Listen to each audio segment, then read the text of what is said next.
Oke, Bismillahirrahmanirrahim.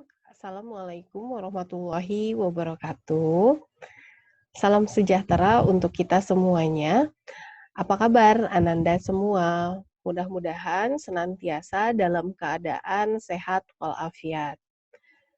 Pada pertemuan kali ini, saya hendak menjelaskan apa yang dimaksud dengan content analysis atau analisa isi.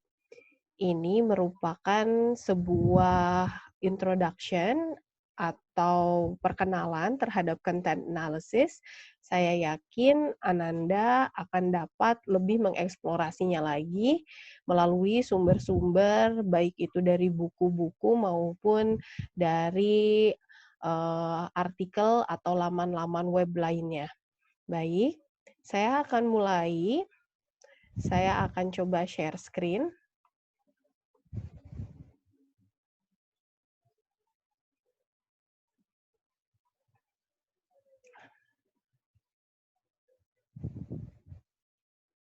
Oke, ini dia.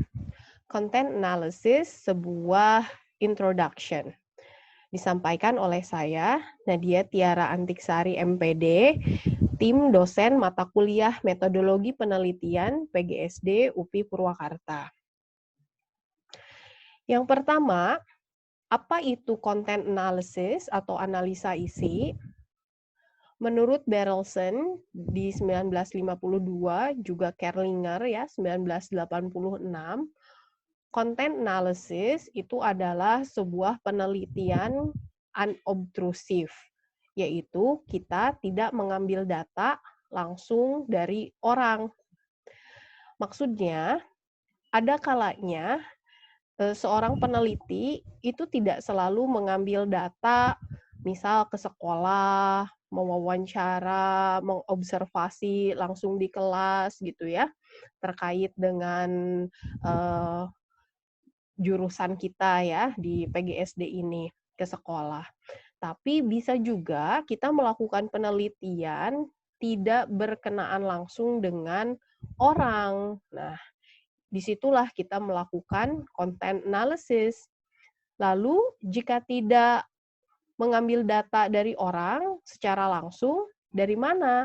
Nah, sumber-sumber yang dianalisa itu berupa human recorded communications atau komunikasi manusia yang terekam. Yang pertama itu dari buku, majalah atau koran.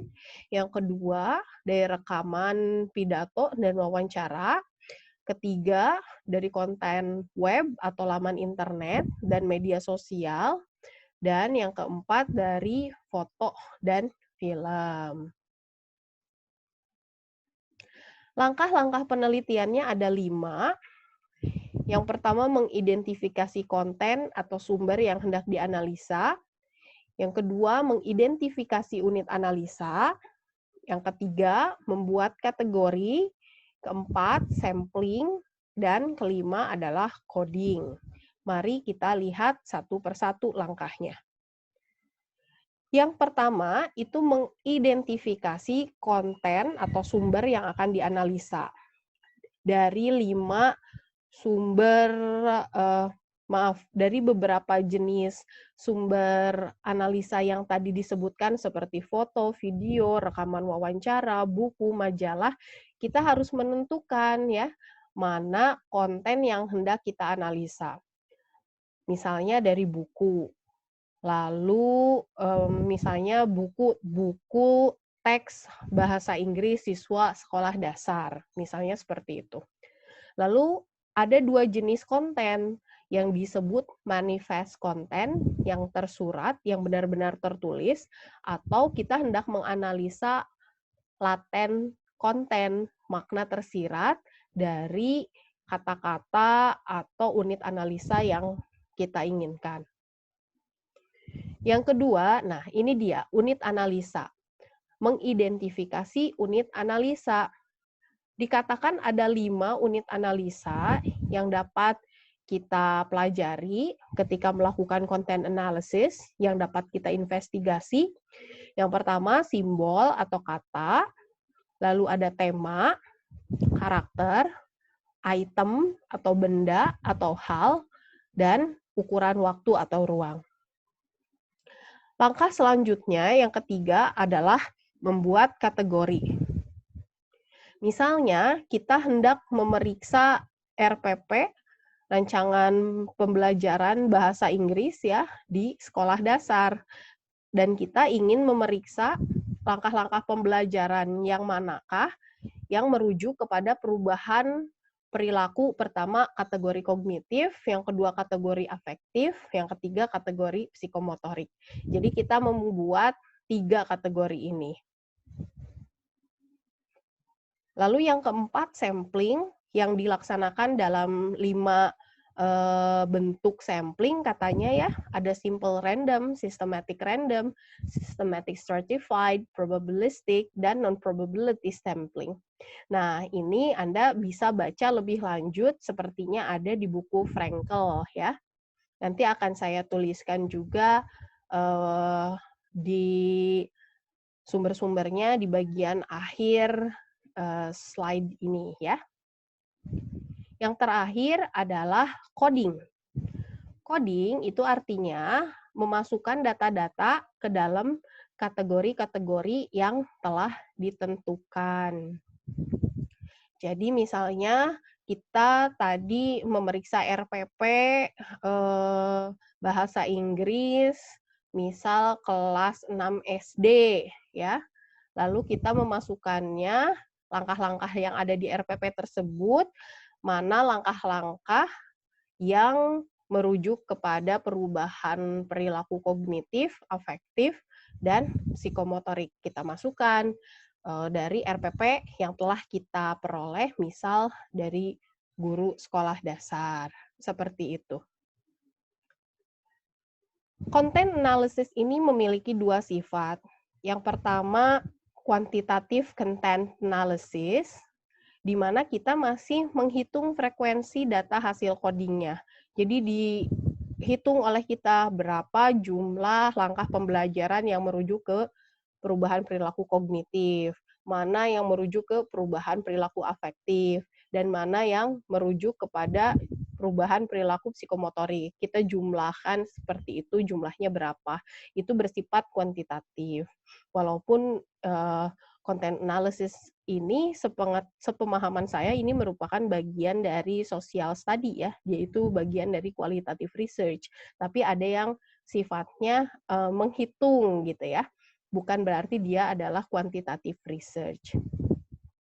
Lalu yang kedua, ada yang sifatnya relative content analysis.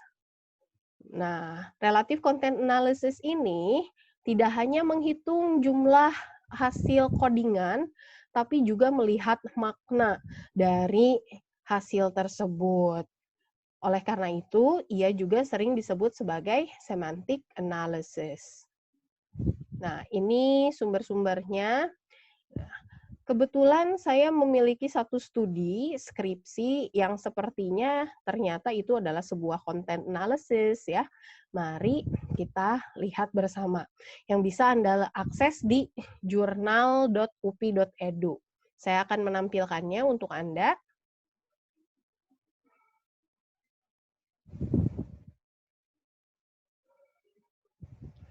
Baik. Studi saya saat itu berjudul Visible Boys, Invisible Girls, The Representation of Gender in Learn English with Tito, a Critical Discourse Analysis of English Language Textbooks for Primary Schools.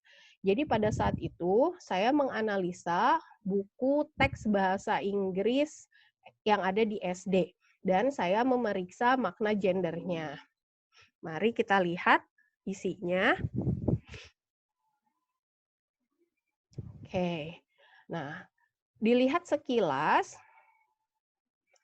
kita lihat full text-nya.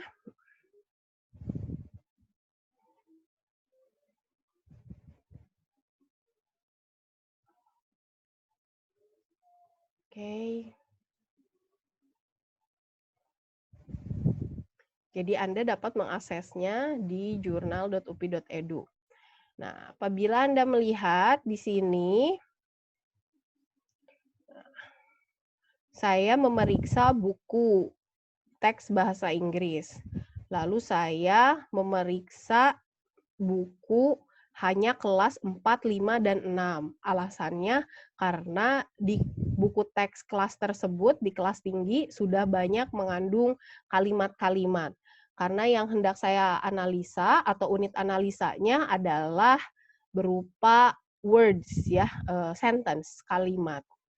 Di situ kategori yang saya gunakan disebutnya adalah transitivity analysis, analisa transitivity. Jadi di bahasa Inggris itu ada analisa transitivity di mana saya memeriksa tipe proses, partisipan, dan circumstance dalam kalimat-kalimat dalam bahasa Inggris. Dalam proses ini dia ada tipe material yang artinya melakukan, partisipannya ada aktor, subjek, goal, objek, resipien, penerima, klien, ini beneficiary ya, yang diuntungkan. Lalu mental merujuk ke proses seperti melihat, merasakan, berpikir, dan partisipannya adalah sensor dan fenomenon.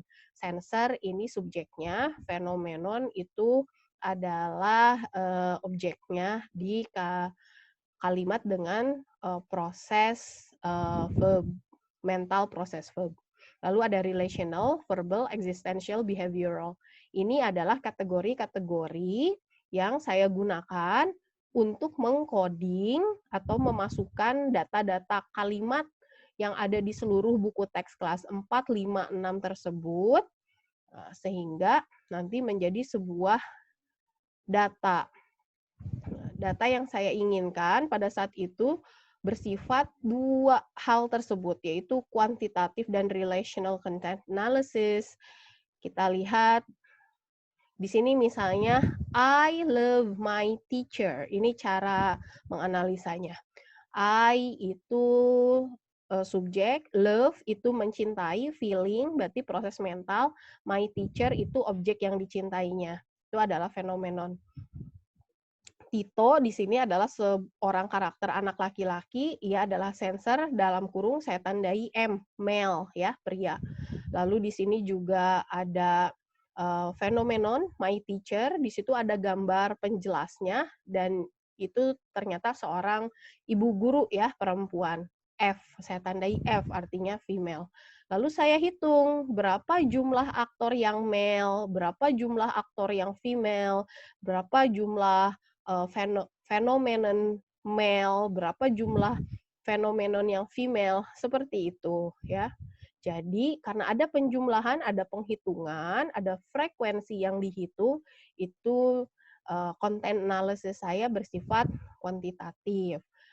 Tapi tidak hanya berhenti menghitung, karena penelitian saya juga dalam bingkai CDA, Critical Discourse Analysis, atau analisa wacana kritis, saya berusaha menginterpretasikannya berdasarkan ilmu pengetahuan dari berbagai disiplin ilmu, seperti psikologi, pendidikan, ekonomi, sosial politik, ya pada saat itu. Ternyata ditemukan, ya misal seperti ini, ya. Oh, ini grade 1 sampai 6. Ternyata saya memeriksanya waktu itu grade 1 sampai 6. Semua bukunya. Nah, ini dia. Saya menghitung semuanya. Lalu dilihat di sini total yang paling bawah ada 1.275 partisipan atau orang dalam kalimat di buku kelas 1 sampai 6 SD tersebut. Tapi bisa dilihat yang M, yang male, laki-laki itu ada 768 partisipan atau sekitar 60,24%. Di situ saya menginterpretasikannya bahwa aktor laki-laki atau role pria itu jauh lebih muncul ya, lebih banyak muncul, sehingga judul dari paper saya itu Visible Boys ya. Jadi anak laki-laki itu lebih muncul, visible, dan anak perempuan ini kurang muncul, invisible girls ya, hanya sekitar 40%, seperti itu, tidak setara. Dan belum lagi dilihat dari peran-perannya ya. Waktu itu saya menemukan bahwa anak laki-laki direpresentasikan jauh lebih aktif dibandingkan peran dari anak perempuan yang ada di karakter tersebut ya. Seperti itu. Sehingga saya ini juga merupakan relational content analysis ya, di mana saya berusaha untuk mengartikan makna dari hasil codingan tersebut. Anda bisa membacanya lebih lanjut apabila tertarik ya di jurnal.upi.edu atau di link yang saya sertakan di PPT ini. Begitu barangkali ya pemaparan dari saya. Silahkan Ananda eksplorasi lebih jauh lagi bagaimana cara melaksanakan content analysis.